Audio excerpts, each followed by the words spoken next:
Ayan na naman mga kabatak ang aking decorations. So, we need it today for lemon day. Ayan. And I have this simple decoration lang kasi agada na po yung oras. Here. So, just half of the board.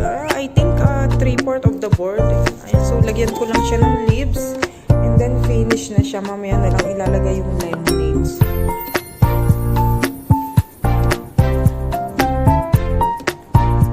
Kabatak, yan lang yung size ng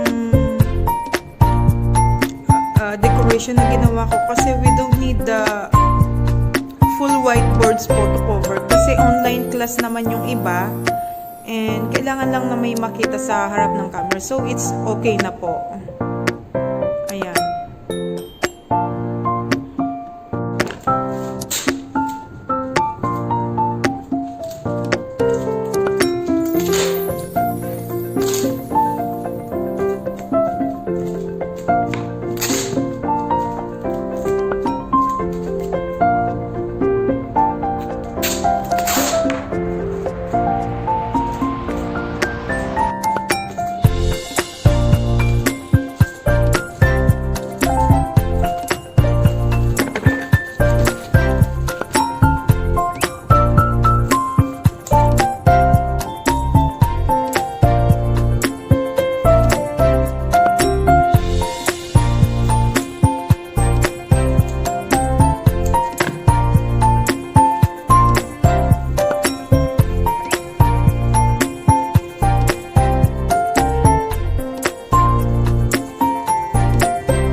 Ayan mga kabatak, tapos na naman ang aking isang dekorasyon.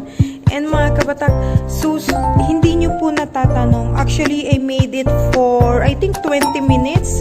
So ito yung talagang on the spot na decoration na pang madalian ba mga kabatak? Kapag talagang wala na akong maisip, so ito talaga yung ginagawa kong decoration kasi mabilis lang siyang gawin. And then, ayan, yung little leaves, basta green, leaves na yan. Ayan mga kabatak. So, on the spot decoration po, pwede nyong gayahin yan. Ayan ang mga tape. Hindi naman siya masyadong aninaw sa camera. Ayan. So, ito yung magiging puno ng lemon. And yung mga lemon, we will decorate it later. Ayan po. Ayan, ang ganda-ganda ng aking puno. And simple decoration lang po, pero okay na din naman.